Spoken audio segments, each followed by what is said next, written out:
week on Get Up, and let's keep it moving with a game of fact or fiction. Hey, Marcus Spears. Yes, sir. If I said Anthony Richardson should be the Week 1 starting quarterback for the Indianapolis Colts, would that be fact or fiction? That's a fact, because you got to see what you have in Anthony Richardson. You have to see if what you drafted, with all of the potential, you can turn into what some people were concerned about, but you also saw that level of talent. We know what Daniel Jones is. We know what he could do. He can win you some games, have some successful outings, but the inconsistency of his play should give Anthony Richardson this opportunity to see if he can be consistent and be the guy you drafted. If Anthony Richardson doesn't work out for the Indianapolis Colts, it's a complete redo.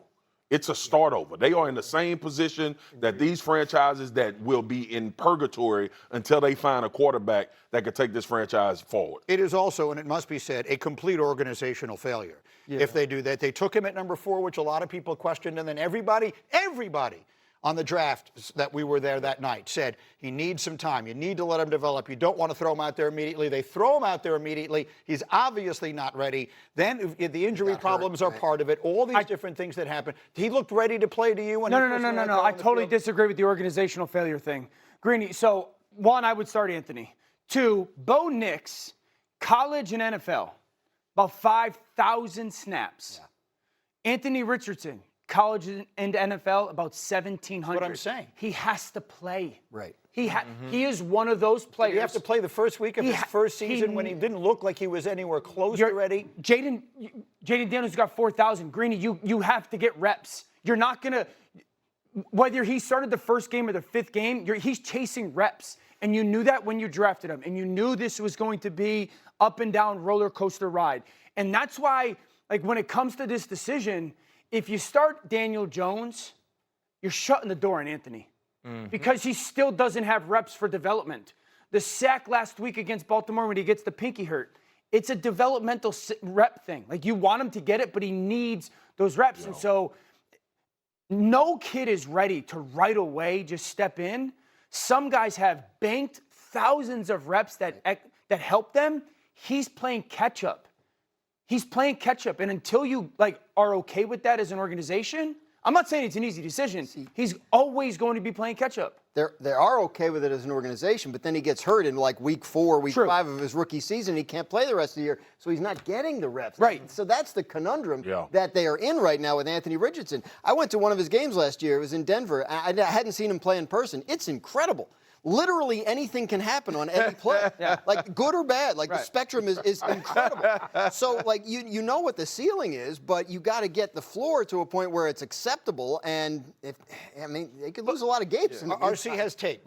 Show us what we are actually. And so the thing is this: when you're picking between Daniel Jones and Anthony Richardson, this isn't like trying to choose between The Ultimatum and She's Trying to Tell Me Something. Oh, stop. 2 beautiful books written by Dan Graziano, right? You see things like this, right? He misses an easy check down, and now you have a swing route. He gets to the right throw, but it's off the mark. And then you watch him do some things that go above and beyond the X's and O's. Here he's being spied by Isaiah Simmons. It's a 3rd and 9. He makes a move. He gets the first down. And now this play got called back, but there's going to be a free rusher off of the right side of the line. He's going to fade to his left, and he's going to hit this slot fade. It's not a good throw. It's a perfect throw. It's a great throw. It's an exceptional throw. It's a throw that not many people in the world can make. And so if I'm Shane Steichen and I'm sitting there, these sorts of plays, when he does the good things, these are the things I'm trying to get more of, but you can't get more of them if he does not play. Right. You know what Daniel Jones is. That's not changing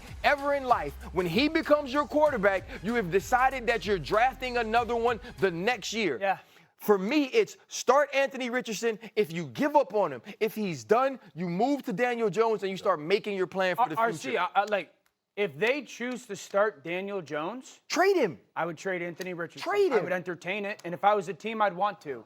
He has to gather reps, and that's if I'm the Colts, and I think they've done a nice job with skill players. They got some really nice skill players. Yeah, they do. Michael Pittman Jr., A.J. Tyler Mitchell. Warren. Tyler Warren's a freak. Josh Downs.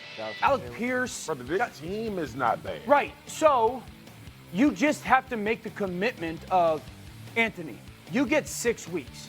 Okay, we're going to give you 6 weeks.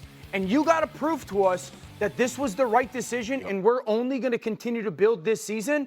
And if it doesn't get to that, you know you can turn to Daniel Jones and you'll figure it out. And he's not the backup type.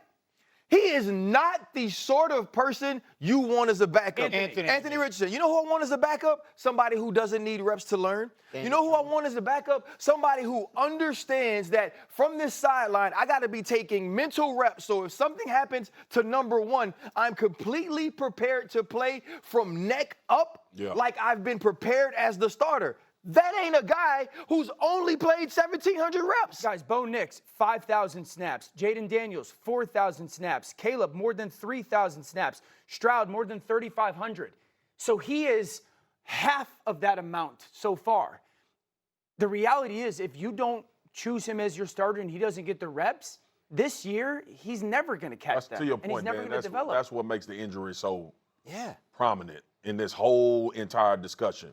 The problem is those injuries are him not protecting himself. Right. Totally fair. And when you trying to figure out this conundrum that you have of, do I have a guy that's gonna see the blitz the way it needs to be seen, or am I not gonna have him for the rest of the season? Do I have a guy when he takes off understands that since you the franchise and we giving you this opportunity, are you gonna get down instead of taking the physical pounding that we've seen you take as a rookie? Not only are the reps need to be a learned behavior when it comes from throwing in the pocket and understanding coverages and being consistently accurate, there's also an understanding of how you survive availability as a quarterback as well. So it's not like, I don't think Indy is dealing with the simplicity of development from the quarterback standpoint. I think they also dealing with the element of consistency in making the right decisions when it comes to anything beyond throwing the football. And that's got to be on him. Like that's got to be on him growing of, tapping out of the game and,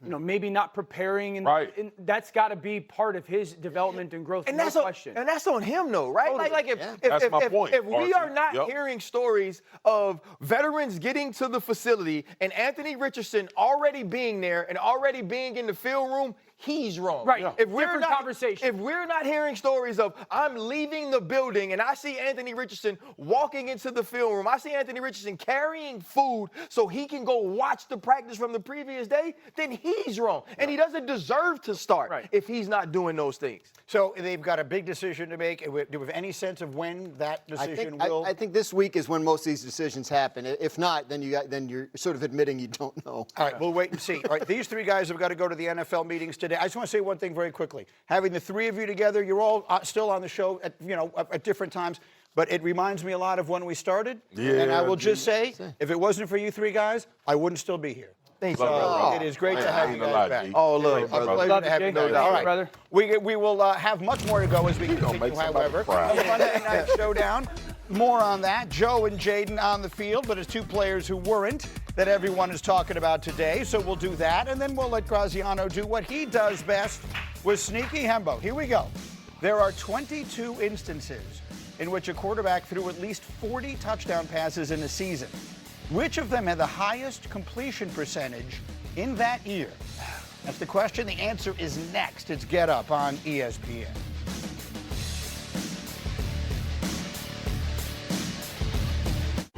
The rest of